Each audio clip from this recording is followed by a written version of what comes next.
अस्सलाम वालेकुम। आज की जो वीडियो है काफ़ी अच्छी होने वाली है और इसके अंदर हम आज स्ट्रिंग के बारे में पढ़ेंगे कि स्ट्रिंग किस तरह काम करती है, स्ट्रिंग क्या होती है, ठीक है? जिस तरह आप लोगों ने प्रीवियस जो मेरे लेक्चर थे उसके अंदर हम लोग स्ट्रिंग बनाते थे, किस तरीके से डबल कोटेड लगाते थे और वहाँ पर हम हेलो वर्ल्ड लिखते थे इस तरीके से। तो ये हमारे पास बेसिकली एक बनती थी स्ट्रिंग, ठीक है? मैंने इसका सिंटैक्स अभी पूरा लिखा नहीं है, तो आपको ओवरव्यू दे रहा हूँ। तो ये हमारे पास स्ट्रिंग होती है। तो देखें अब हम स्ट्रिंग से क्या-क्या काम कर सकते हैं, स्ट्रिंग मैनिपुलेशन से हम क्या-क्या कर सकते हैं, आज आपको उसके बारे में पता चलेगा और आई होप आप लोगों को मज़ा भी आएगा स्ट्रिंग के बारे में पढ़ने में और काफ़ी इंटरेस्टिंग चीज़ें हैं इसके बारे में। लेकिन ये है कि आपको थोड़ा-सा तवज्जो देनी पड़ेगी आज वाले लेक्चर के अंदर ताकि हर एक बात, हर एक पॉइंट अच्छे से क्लियर हो जाए आप लोगों को। तो चलिए स्टार्ट करते हैं आज की वीडियो और सबसे पहले अपना सिंटेक्स लिखते हैं जाके वहाँ पर। तो सबसे पहले सिंटेक्स लिख लेते हैं वहाँ जाके। वही काम करेंगे हैश इंक्लूड करके, हैश इंक्लूड आईओ स्ट्रीम, ठीक है? और सिंपल फिर यूजिंग नेम स्पेस एसटीडी,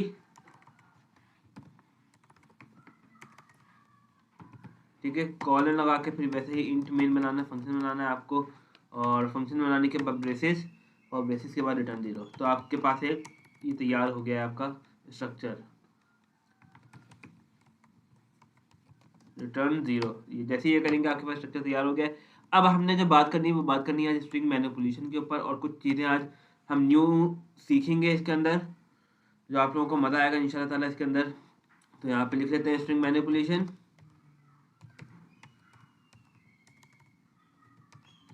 ठीक है? तो आज की वीडियो हम स्टार्ट करते हैं। अब देखें सबसे पहले ऐसा करते हैं हम हेडिंग डालते हैं और हेडिंग इस तरह डालेंगे कि आप लोगों को भी अच्छा लगेगा। आज के अंदर स्ट्रिंग मैनिपुलेशन ही लिखते हैं स्ट्रिंग, मैंने ये लिख दिया। अब जैसे ही मैं इसको देखें F9 दबाता हूँ मेरे पास कहाँ पे आएगा आयो स्ट्रीम, यहाँ पे मैंने आर नहीं लगाया, ठीक है? F9 जैसे ही प्रेस करूँगा मेरे पास एक कमांड विंडो ओपन होगी और आपको देखिए स्ट्रिंग मैनिपुलेशन की एक हेडिंग नज़र आ रही है। अब मैं चाहता हूँ उसको बीच में ले आऊँ, तो देखिए बीच में लाने का क्या तरीका होता है। अब आपने इन चीज़ों को नोट करना है, बैकस्लैश टी जैसे ही आप करेंगे ये जो टी है ये टैब की तरह काम करता है, आपके स्पेसिस के लिए काम करता है, ठीक है? टैब या आप अपने पास लिख लें, जो टैब होता है किसके लिए काम करता है, स्पेसिस के लिए। और बिल्कुल इसी तरीके से यहाँ पर बैकस्लैश टी लिख दें यहाँ पर, और एक होता है बैकस्लैश एन जो कि न्यू लाइन को रिप्रेजेंट करता है और ये स्पेसिस को टैब को रिप्रेजेंट करता है। जैसे F9 प्रेस किया मैंने, हेडिंग बीच में आ जाएगी। एक मिनट, तो आपने देखा कि स्पेस है यहाँ पर, एक टैब की स्पेस आ गई मेरे पास और ये जो हेडिंग है बीच के अंदर आ गई है। तो इस तरीके से हम अपना काम को और खूबसूरत बना सकते हैं। तो अब हम जो मेथड पढ़ने वाले हैं आज का काम स्टार्ट करेंगे हम लोग। तो देखिए स्ट्रिंग मैनिपुलेशन के अंदर काफ़ी सारे मेथड होते हैं जो कि हम वन बाय वन करके डिस्कस करेंगे इन सारी चीज़ों को और उसको समझेंगे अच्छे से, ठीक है? तो सबसे पहले हम ऐसा करते हैं स्ट्रिंग बना लेते हैं और उसको इनिशियलाइज करवा लेते हैं कुछ इस तरीके से। हम इजी वे में लेके जाएंगे, ठीक है? और इनके कुछ मेथड को आज रीड करना शुरू करते हैं ताकि आप लोगों को अच्छा लगे और समझ भी आए। तो एक स्ट्रिंग बना लेते हैं। सबसे पहले एक स्ट्रिंग मैंने बनाऊंगा और स्ट्रिंग का नाम S1 या S1 का नाम दे देते हैं। S1 इक्वल टू हेलो लिख देता हूँ मैं, ठीक है? और इसी के आगे हम इनिशियलाइज करवा से क्या बार बार स्ट्रिंग लिखेंगे हम, इसी के आगे हम क्या कर देंगे S2 कर देंगे। S2 किसके बराबर है, वर्ल्ड के, ठीक है? आप ये लिखा और यहाँ पे कॉलन हटा देते हैं अभी, फिर कॉमा लगाते हैं और हम यहाँ पे लिख लेते हैं S3। तो S3 के अंदर मैं लिख लेता हूँ अपना नाम राफे लिख लेता हूँ यहाँ पे और कॉलन लगा देते हैं, बस काफ़ी है। और यहाँ पर इसको डबल इन्वर्टेड कॉमास में लिखना है, याद रहे, ठीक है? मैंने बस ये काम कर लिया।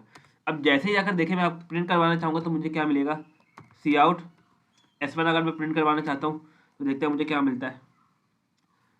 तो जैसे स्ट्रिंग मैनिपुलेशन लिखा उसके आगे हेलो आ गया, तो मुझे हेलो को नीचे लेके जाना है, तो मैं यहाँ पर क्या लगा लूँगा, बैकस्लैश एन लगा लूँगा, ठीक है? इतना सा काम किया मैंने इस तरीके से। अब देखें, अब मैं चाह रहा हूँ उसको रीड करना कि हम इसको किस डिफरेंट मेथड के थ्रू इसको यूज़ कर सकते हैं। अब देखें यहाँ पे मैंने लिखा है S1 और S2। अब मैं चाहता हूँ कि हेलो वाले कंबाइन होकर आ जाए, तो इस मेथड का नाम है कॉन्कैटिनेट, ठीक है ना? इजी मेथड से स्टार्ट करते हैं, कॉन्कैटिनेट। स्पेलिंग मिस्टेक हो सकती है क्योंकि स्पेलिंग मेरी ऐसी है। तो आप क्या करेंगे, देखें यहाँ पर आप सिंपल सी आउट करें, S1 लिखा, बीच में आपने प्लस का साइन डालना है। अगर किसी ने एक्सेल वगैरह इस्तेमाल किया है तो उसको मालूम होगा कॉनकैटिनेट किस तरीके से इस्तेमाल होता है। एक्सेल के अंदर हम बीच में प्लस भी लगाते हैं और कॉनकैटिनेट का हम शॉर्ट फॉर्म में लिखते हैं कॉनकैट, ठीक है। तो वहाँ से भी कॉनकैटिनेट हो जाता है। कॉनकैटिनेट का मतलब होता है कि आप इन दो वर्ड को कंबाइन कर दो, S1 और S2 को क्या कर दो, कंबाइन कर दो। तो यहाँ पर मैंने जैसे ही लगाऊंगा हेलो वर्ल्ड कंबाइन हो जाएगा, बट यहाँ पर स्पेस नहीं आएगी। जैसे ही देखें मैं इसको रन करता हूँ, F9 दबाता हूँ, हेलो वर्ल्ड आएगा लेकिन स्पेस नहीं होगी बीच में।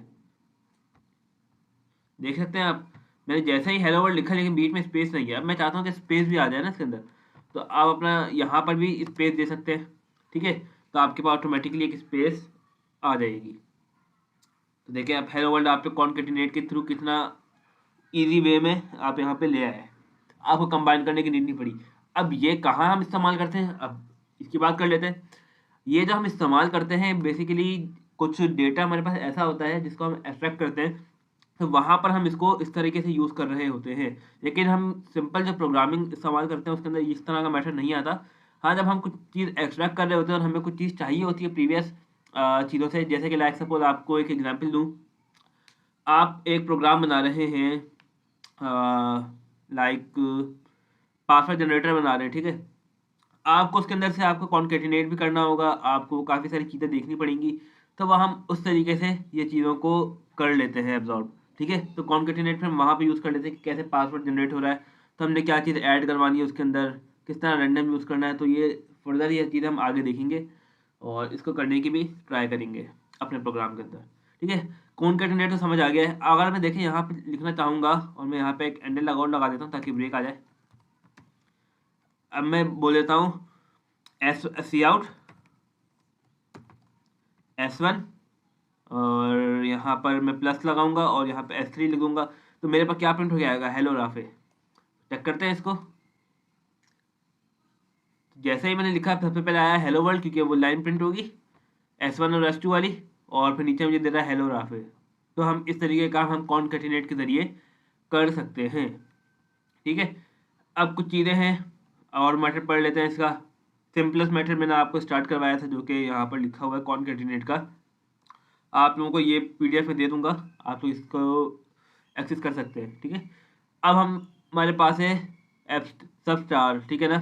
सब स्ट्रिंग हम इसे कहते हैं, इसको पढ़ने का तरीका है सब STR, लेकिन पढ़ते क्या है, सब स्ट्रिंग होता है ये। अब ये होता क्या है, अब हम इसको वन बाय वन देख लेते हैं, ठीक है। अब जैसा ही देखें मैं यहाँ पे लिखूंगा अपने प्रोग्राम में, इसको हम पहले कमेंट कर देते हैं। मैंने इसको कमेंट कर दिया, ठीक है। मैंने सी आउट लिखा और मैं यहाँ पे लिखूंगा, इसको इस्तेमाल करने का तरीका क्या होता है, जो स्ट्रिंग का नाम है आपको सबसे पहले वो लिखना है। S1 लिखा आपने, डॉट सब STR लिखा आपने, और यहाँ पर ब्रैकेट में आपने 2 लिख दिया। अब देखिए काम क्या करेगा, पहले इसको समझ लेते हैं। F9 मैंने प्रेस किया तो मुझे यहाँ पे देखिए क्या मिला, LLO मिला। क्यों मिला, अब इसका क्या मतलब है, टू का क्या मतलब है। जब सब STR हम यूज़ करते हैं तो वहाँ पर होता ये है, आपने देखे कौन सी स्ट्रिंग यूज़ की, S1, तो मैं S1 को ले लेता हूँ और इसके आगे मैं यहाँ पे वो लिख देता हूँ कमेंट, ताकि हम यहाँ से समझे।